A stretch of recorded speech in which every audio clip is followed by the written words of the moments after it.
ہمارے students, faculty members, میرے وزراء، چیف منسٹر صاحب، میں سب سے پہلے تو آپ کا شکریہ ادا کرتا ہوں کہ آپ نے میرے لیے اچھے الفاظ کہے. آپ کا بہت بہت شکریہ. میں یہاں پہلے بھی آیا ہوں اور مجھے جو چیز پسند آئی ملاکنڈ یونیورسٹی کی وہ میں آپ کو بتاؤں وہ کیا چیز ہے. میں دنیا میں ساری یونیورسٹیز، بڑی بڑی یونیورسٹیز میں پھرا ہوا ہوں، دنیا کی ٹاپ یونیورسٹی میں پڑھا ہوا ہوں، اور جو میرا خواب ہے، جو نمل یونیورسٹی، وہ میرا یہ خواب ہے کہ وہ پاکستان کی آکسفورڈ یونیورسٹی بنے گی. ایک یونیورسٹی، صرف یونیورسٹی نہیں، ایک نالج سٹی. اور ایک القادر یونیورسٹی جو انشاءاللہ سپٹمبر کو شروع ہوگی. القادر یونیورسٹی ایک اور قسم کی چیز ہے. میں نے دنیا کے بڑے بڑے اسلامک اسکالرز جو دنیا میں ہوتے ہیں ان سب کو بورڈ کے اوپر لے کے آیا ہوں، اور میری کوشش یہ ہے کہ اپنی قوم کو ایک ایسی انٹلیکچول لیڈرشپ دوں القادر یونیورسٹی سے کہ جو لوگوں کو سمجھ تو آئے کہ اللہ نے کیوں ہمیں پیدا کیا، ہمارا اس دنیا میں مقصد کیا ہے، ہم جب اس دنیا سے جائیں گے تو ہمارا کیا ہوگا. یہ صرف اور صرف اللہ نے جتنے بھی پیغمبر بھیجے تھے وہ ان کا مقصد ہی یہ تھا کہ انسانوں کو یہ بتائیں. سب پیغمبروں کا یہی مقصد تھا. تو انسان اور جانور میں کیا فرق ہے؟ جانور بھی آتا ہے، بچے پیدا کرتا ہے، کھاتا پیتا ہے، مر جاتا ہے. تو اگر انسان بھی پیسہ بنائے، بچے پیدا کرے، اپنے لیے کھائے پیے اور مر جائے تو اس میں اور جانور میں زیادہ فرق نہیں ہے. انسان اشرف المخلوقات ہے، اللہ کی سب سے عظیم مخلوق. فرشتوں کو اللہ نے کہا کہ اس کے سامنے جھکو، اور شیطان کو اللہ نے اس کو یعنی جو اس کو کنڈیم کیا، وہ کیا ہی اس لیے کہ اس میں تکبر تھا. وہ کہتا میں انسان سے زیادہ سپیریئر ہوں. لیکن اللہ نے کہا کہ میں نے انسان میں وہ صلاحیتیں دی ہیں جو تمہیں بھی نہیں پتا اور تمہیں بھی نہیں دی. کہنے کا مقصد یہ ہے کہ انسان ایک بہت، اللہ نے اپنی سب سے ہمیں عظیم مخلوق بنایا. تو جب تک انسان اپنا دنیا میں مقصد نہیں سمجھتا، یہ دنیا میں آپ دیکھیں افراتفری مچی ہوئی ہے، لالچ ہے، پیسے کے پیچھے بھاگ رہے ہیں کہ جیسے پیسے سے خوشی آ جائے گی. ایک نیو یارک ٹائمز سے میں نے پڑھا ایک دفعہ، ایک 50 سال آدمی نیو یارک کے اندر ٹاپ سائیکائٹرسٹ تھا. اس نے 50 سال کے بعد اپنی فائنڈنگز دیں، اور اس کے نمبر 1 فائنڈنگ کیا تھی کہ اس نے کہا جو میرے پیشنٹس تھے ان میں نے ایک چیز دیکھی کہ جتنا جتنا اس کا پیسہ بڑھتا رہا اور اس کی دولت بڑھتی رہی، اتنی اس کی خوشی کم ہوتی گئی. انورس ریلیشن شپ تھی پیسے کی اور خوشی کی. اب میں کہنا نہیں چاہتا لیکن ہمارے بھی ہیں. اب دیکھیں کہ وہ اتنے بڑے بڑے یہاں اربوں پتی بیٹھے ہوئے ہیں، آپ یقین کریں میں آپ کو لکھ کے دیتا ہوں کہ ان کو پتہ ہی نہیں کہ ان کے پاس کتنا پیسہ ہے. 30 سال میں اس ملک کا پیسہ چوری کیا، ان کو پتہ ہی نہیں ہے کتنا پیسہ ہے. لیکن اللہ قرآن میں کہتا ہے کہ میری زمین پہ نکل کے دیکھو، ہر جگہ میرے اشارے ہیں، ہر جگہ میں سبق دیتا ہوں تمہیں. تو ان کو دیکھو کہ لعنت ہے ایسے پیسے کی. بچے بھی جھوٹ بول رہے ہیں، وہ بھی جھوٹ بول رہے ہیں، کبھی ہسپتال میں جا رہے ہیں، کبھی جیل میں جا رہے ہیں. یہ ہمارے لیے عبرتناک چیز ہے کہ پیسہ خوشی نہیں دیتا. خوشی اس کو ملتی ہے جو آپ 5 وقت کی نماز میں اللہ سے ایک چیز ہی مانگتے ہیں کہ اللہ مجھے ان کے راستے پہ لگا جن کو تو نے نعمتیں بخشیں، ان کے نہیں جو اپنی تباہی کے راستے پہ نکل گئے. یہ سارا وقت آپ کی زندگی کے اندر یہ 2 راستے آئیں گے، اور ایک خوشی کا راستہ ہے اور ایک آپ کی تباہی کا راستہ ہے. ایک وہ راستہ ہے جو آسان راستہ نہیں ہے، مشکل راستہ ہے.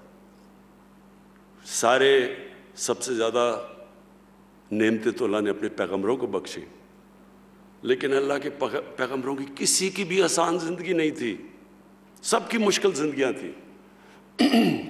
دفعہ سمجھتے ہیں نا، قرآن میں ایک اور آیت ہے کہ جس چیز کو تم اپنے لیے اچھا سمجھتے ہو وہ برا ہے، اور جس کو برا سمجھتے ہو وہ اچھا ہے. مطلب یہ ہے کہ ہم آسان زندگی کو کئی دفعہ اچھا سمجھتے ہیں، وہ انسان کے پوٹینشیل کو تباہ کر دیتا ہے. ہم شارٹ کٹس لے لیتے ہیں زندگی میں.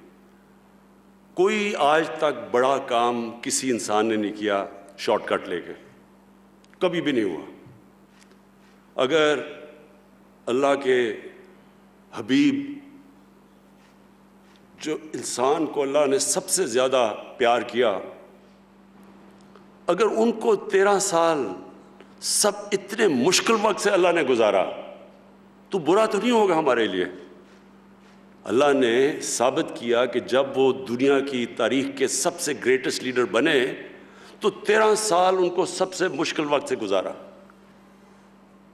10 سال کے بعد صرف 40 لوگ مسلمان تھے، اور وہ دنیا کی تاریخ میں ایسا انقلاب نہیں آیا جو انہوں نے 23 سال کے بعد، ان کی نبوت کے 23 سال کے بعد جو وہ انقلاب آیا ہے. کبھی اس لیے میں نے القادر یونیورسٹی بنا رہا ہوں کہ ہمیں پتہ اسٹڈی کریں ہمارا انٹلیکٹ کہ وہ کیا چیز تھی، وہ کیا کوالٹیز تھی کہ انہوں نے وہ عرب جو تقسیم ہوئے تھے جن کی حیثیت کوئی نہیں تھی، 2 سپر پاورز تھیں دونوں طرف، وہ کیا چیز تھی کہ 13 15 16 سالوں کے اندر وہی جن کی حیثیت نہیں تھی وہ 2 سپر پاورز ان کے سامنے گھٹنے ٹیک گئی اور دنیا کا سب سے عظیم سویلائزیشن کیا. صرف یہ نہیں کہ وہ دنیا میں ساری جگہ چلے گئے اور ان کی فوجیں کامیاب ہو گئیں، وہ تو منگولین کی جو چنگیز خان کی فوجیں تھیں وہ بھی سب سے تیزی سے کامیاب ہو گئیں. لیکن 100 سال کے بعد پتہ ہی نہیں کہ منگولین کدھر گئے، منگولین سویلائزیشن کا ہی نہیں پتہ. انہوں نے تو وہ سویلائزیشن قائم کیا جو سب سے عظیم سویلائزیشن تھا، اور جس کی وجہ سے اگر یورپ آج اور ویسٹ آگے بڑھا ہے تو وہ سویلائزیشن نے جو نالج کو ڈیولپ کیا اور پھر آگے ان کے سائنٹسٹ مسلمانوں نے آگے چھوڑا. تو کہنے کا مقصد یہ ہے کہ ایک یونیورسٹی ہے جو کہ انشاءاللہ نالج سٹی بنے گی. یہ تو گورنمنٹ میں نہیں نا، یہ تو میں نے گورنمنٹ کے باہر بنائی ہے. اور دوسری جو یونیورسٹی ہے وہ انشاءاللہ جو علامہ اقبال نے جو ایک کتاب لکھی تھی کہ the reconstruction of religious thought in Islam, کہ اسلام کے تھاٹ کو ڈیولپ کریں. ہمارے انٹلیکچوئلز آئیں، وہ بتائیں کہ یہ ملک بنا کیوں تھا. اگر یہی ملک بننا تھا کہ جی ٹاٹا برلا کی جگہ یا شریف اور زرداریوں نے امیر ہونا تھا تو اس کا مقصد کوئی نہیں تھا. علامہ اقبال کا بڑا واضح تھا کہ یہ ملک ایک دنیا کے لیے مثال بنے گا کہ اصل میں اسلام کیا ہے، اور وہ انشاءاللہ ہم یہاں ڈیولپ کریں گے. یونیورسٹیز کے اندر بھی میں نے کہا کہ ایک ضرور ہمیں ایک سے شروع کریں گے. ابھی ہم سرگودا یونیورسٹی سے شروع کر رہے ہیں. پی ایچ ڈی کلاسز ہوں اور پھر باقی یونیورسٹیز کے اندر ضرور ایک کلاس ہو جو ڈیولپ کرے کہ ہمیں انسان بنائیں. ٹیکنالوجی اور ٹیکنیکل ایجوکیشن بہت ضروری ہے، لیکن اس کے ساتھ ساتھ ٹیکنالوجی اور ٹیکنیکل ایجوکیشن تو ہمیں آگے لے کے جائے گا. جو ٹیکنالوجی کی اب ریولوشن آ رہی ہے دنیا میں، اس سپیڈ پہ کبھی ٹیکنالوجی آگے بڑھی نہیں جو اس سپیڈ پہ آج بڑھ رہی ہے. تو وہ تو ہمیں اس پہ شرکت کرنی ہے پوری طرح. ہم آگے پیچھے رہ گئے ہیں. ٹیکنیکل ایجوکیشن کی بہت ضرورت ہے کیونکہ ہمارے اتنے زیادہ بے روزگار نوجوان ہیں، ان کو جب تک ٹیکنیکل ایجوکیشن نہیں ملے گا روزگار نہیں ملے گا. یعنی وہ، اور جتنا ہم اپنے انسانوں کے اوپر ویلیو ایڈ کرتے جائیں، جتنا ان کے اوپر خرچ کرتے جائیں گے وہ معاشرے میں ویلیو ایڈ کریں گے. اور دنیا میں تو وہ اکانومی اوپر جاتی ہے جو نالج اکانومی ہے. تو ہمارے ملک میں یہ بہت بڑی ہم نے غلطی کی کہ ہم نے نہ ٹیکنالوجی کے اوپر، نہ اپنی ہائر ایجوکیشن پہ، نہ ٹیکنیکل ایجوکیشن پہ اتنا زور لگایا. تو یہ دونوں ساتھ ساتھ جاتے ہیں. ایک آپ کو اکوپ کرتا ہے دنیا میں آگے بڑھنے کے لیے کیونکہ سارے سائنسدان جب مسلمانوں پر گئے تو سائنسدان بھی سارے ٹاپ مسلمان تھے. دوسرا اس سے بھی امپورٹنٹ چیز ہے کہ ہمیں بتاتا ہے کہ ہمارا دنیا میں مقصد کیا ہے. ہم عقل مند جانور نہیں ہیں، ہم انسان ہیں، اشرف المخلوقات ہیں. تو یونیورسٹی ایجوکیشن کا بہت بڑا امپیکٹ پڑتا ہے سوسائٹی پہ. یونیورسٹی ایجوکیشن لوگوں کو ایک اور لیول پہ لے کے جاتی ہے. امریکہ کی جو اسینٹ ہوئی جب آج سے 120 سال پہلے اوپر جانا شروع ہوا امریکہ, تو وہ اس کی ایک بہت بڑی وجہ تھی کہ دنیا میں سب سے زیادہ گریجویٹس امریکہ میں نکل رہے تھے. جب آپ کے گریجویٹس, جب آپ کی ہائر ایجوکیشن کے اندر آپ لوگوں کے اوپر انویسٹ کرتے ہیں اپنے پاپولیشن پہ, تو وہ خود ہی ملک اٹھا دیتا ہے. ضرورت نہیں پڑتی آپ کو کچھ کرنے کی. ایک پڑھا لکھا پاپولیشن خود قوم کو اٹھاتا ہے. تو میں آپ کو خراج تحسین پیش کرتا ہوں کہ یہاں سے آپ کے اتنے زبردست رزلٹس ہیں ملاکنڈ یونیورسٹی کے, اور انشاءاللہ میں نے محمود خان کو کہا ہوا ہے کہ جیسے جیسے ہمارے حالات بہتر ہوتے جائیں گے, ہم بڑے مشکل حالات سے نکلے ہیں. پہلے تو سال سٹیبل ہی کرتے رہے کیونکہ بالکل ملک مقروض تھا, اور میں آپ کو ذرا بتاؤں کہ مقروض کیسے تھا, یعنی آپ کو اسٹیٹسٹکلی پتہ چلے کہ ملک کے حالات کیا تھے. جب ہم آئے تو ملک کے پاس پیسے نہیں تھے, اپنے جو باہر کی قرضوں کی قسطیں دینی تھی اور اپنی ری پیمنٹس کرنی تھی, ہمارے پاس پیسے نہیں تھے, ڈیفالٹ کر رہے تھے. ہمارے دوست ملکوں نے مدد کی, بچا لیا ہمیں ڈیفالٹ سے. اگر ڈیفالٹ ہو جاتا تو لوگ آج اگر مہنگائی کو کہہ رہے ہیں کہ زیادہ مہنگائی ہے, آپ کو اندازہ نہیں کہ وہ کس طرح کی مہنگائی آنی تھی, کیونکہ ڈیفالٹ ہوتا تو روپے نے گر جانا تھا. جب روپے نے گرنا تھا تو سب مہنگی ہو جاتی ہے.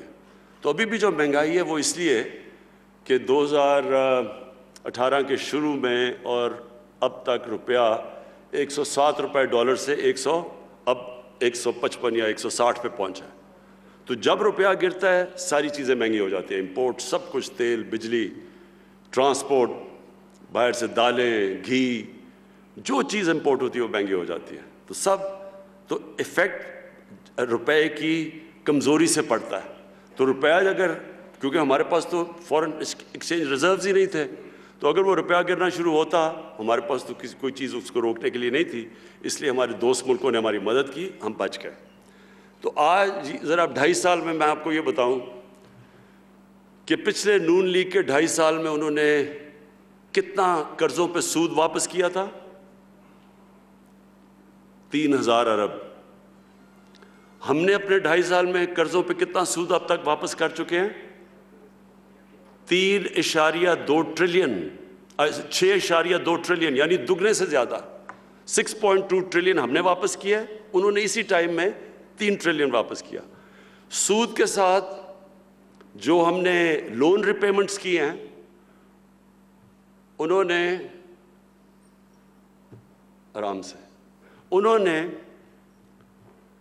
نے اپنے 2.5 سال میں کتنی ریپیمنٹس کی تھیں, لون پلس انٹرسٹ, 20 ٹریلین, 20,000 ارب.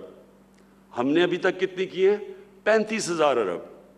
سو اس کا ہوتا کیا ہے, جب آپ اتنے زیادہ قرضے واپس کرتے ہیں, پیسے ہی نہیں ہوتے اپنی تعلیم پہ خرچ کرنے کے لیے, ہسپتالوں پہ, سڑکوں پہ.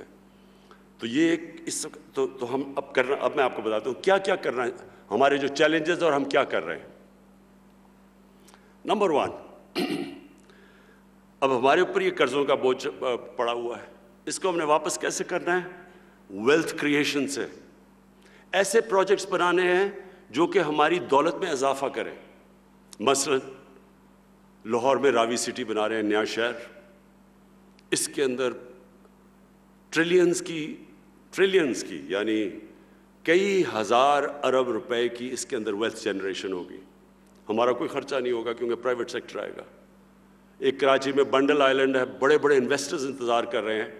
جس وقت ابھی سندھ حکومت ہمیں کسی وجہ سے اجازت نہیں دے رہی, لیکن بڑے بڑے انویسٹرز آ رہے ہیں جو کہ وہاں انویسٹ کرنا چاہتے ہیں. اس سے کیا ہوگا, فورن ایکسچینج آئے گا ہمارے پاس, ہمارا روپیہ مضبوط ہوگا. پھر ہم نے لاہور میں ایک ڈسٹرکٹ بنائی ہے, بزنس ڈسٹرکٹ. ہم اندازہ لگا رہے تھے کہ اس سے 6,000 ارب روپے کی ویلتھ جنریشن ہوگی.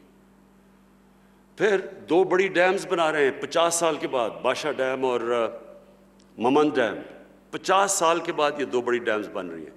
یہ ویلتھ جنریٹ کریں گی کیونکہ اس سے ہمارا پانی سے جو بچے گا اس پانی سے ہم فصلیں زیادہ ایگریکلچر پروڈکٹیوٹی بڑھے گی ہماری. سارا جو ہمارا چشمہ رائٹ بینک کینال کا یہاں چیف منسٹر صاحب مجھے کہتے رہتے ہیں, وہ اس سے کم از کم کوئی 3 لاکھ ایکڑ ڈی آئی خان کے اندر زمین کاشت ہو سکتی ہے. تو اس کے لیے تو بڑی ڈیمز, تو وہ ان سے ویلتھ جنریشن ہوگی. پھر ہم کنسٹرکشن انڈسٹری کے وہ اس وقت ہماری کنسٹرکشن انڈسٹری کو ہم وہ انسینٹیو دے رہے ہیں, اور وہ اس لیول کی کنسٹرکشن ہو رہی ہے جو پاکستان کی تاریخ میں کبھی نہیں ہوئی, کیونکہ ہم نے ان کو انسینٹیوائز کیا, ان کے لیے آسانیاں کی, اپنے لو کاسٹ گھر بنا رہے ہیں, افورڈیبل ہاؤسنگ لوگوں کے لیے. یہ پہلی دفعہ پاکستان میں ہو رہا ہے. تو جیسے جو کنسٹرکشن ہے اس کے ساتھ 30 اور انڈسٹریز جڑی ہوئی ہیں. تو جب کنسٹرکشن چلتی ہے تو 30 اور انڈسٹری چلتی ہے, روزگار بھی ملتا ہے, ویلتھ کریشن بھی ہوتی ہے. اور پھر جو اگلی چیز ہے ٹورزم. ٹورزم ایک ایسی چیز ہے جو اکیلی ٹورزم پاکستان کو اتنا پیسہ لا سکتی ہے فارن ایکسچینج میں, جو ہمارا یہ جو سارے مسئلے ہیں فارن ریزروز کے, یہ سب ختم ہو سکتے ہیں. اور ٹورزم جو اس وقت اندرونی ٹورزم ہے, ڈومیسٹک ٹورزم ہے, وہ پاکستان میں ٹیک آف کر گئی ہے. اب سوات میں تو خیر آپ کو پتہ ہی ہوگا کہ کتنی ٹورزم ایک پچھلے 2 سالوں میں آئی ہے. کرونا کے باوجود کبھی پاکستان میں اتنی ٹورزم نہیں آئی, اور پہلے تو صرف گرمیوں میں آتی تھی, اب گرمیاں اور سردیوں میں ٹورزم ہے.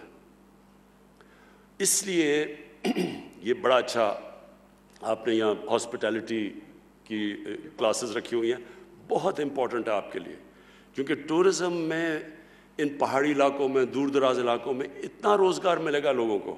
ان کو جانا نہیں, لوگ جاتے ہیں باہر, کوئی کراچی جاتا ہے, کوئی دبئی, کوئی سعودی عربیہ نوکریاں ڈھونڈنے کے لیے. لیکن جب یہ ٹورزم ٹیک آف ہو گئی, یہ سارے علاقے کے اندر لوگوں کو باہر نہیں جانا پڑے گا, کیونکہ جو وہ پیسہ جنریٹ کرتا ہے. میں آپ کو مثال دیتا ہوں. پاکستان تو کوئی میرے خیال میں 1 یا 2-3 ملین ڈالر بھی نہیں جنریٹ کرتا ٹورزم سے. ملیشیا جس کی صرف سی ٹورزم ہے 20 ارب ڈالر جنریٹ کرتا ہے. 20 ارب ڈالر. ہماری ایکسپورٹس 25-26 ارب ڈالر ہے, تو صرف ٹورزم سے. پھر ترکی 40 ارب ڈالر جنریٹ کرتا ہے ٹورزم سے. سوئٹزرلینڈ 2 فگرز آتی ہیں, 60 ارب سے 80 ارب ڈالر جنریٹ کرتا ہے. اور سوئٹزرلینڈ, ہمارا جو شمالی علاقے ہیں ناردرن ایریاز, وہ آدھے ہیں سوئٹزرلینڈ سے, سوئٹزرلینڈ آدھا ہے ہمارے ناردرن ایریاز سے, دگنا ہے سوئٹزرلینڈ کا سائز. تو ہم اگر اس کو صحیح معنی میں یوٹیلائز کریں, مجھے ایک آسٹریلین نے آ کے کہا کہ جو اسکیئنگ یہاں ادھر ہمارے ناردرن ایریاز میں ہے, وہ کہتا اس نے دنیا میں کہیں نہیں ہے اس طرح کی اسکیئنگ.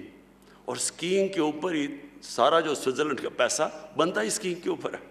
تو ہم صرف ٹورزم کو اب ہم پورا زور لگانے لگے ہیں ٹورزم پہ, اور انشاءاللہ اس کو پوری طرح. اور یہ جو آپ نے ملاکنڈ میں کورسز آف ہاسپٹیلٹی کے رکھے, زبردست کام کیا آپ نے, بیکاز یہ فیوچر ہے اب آگے.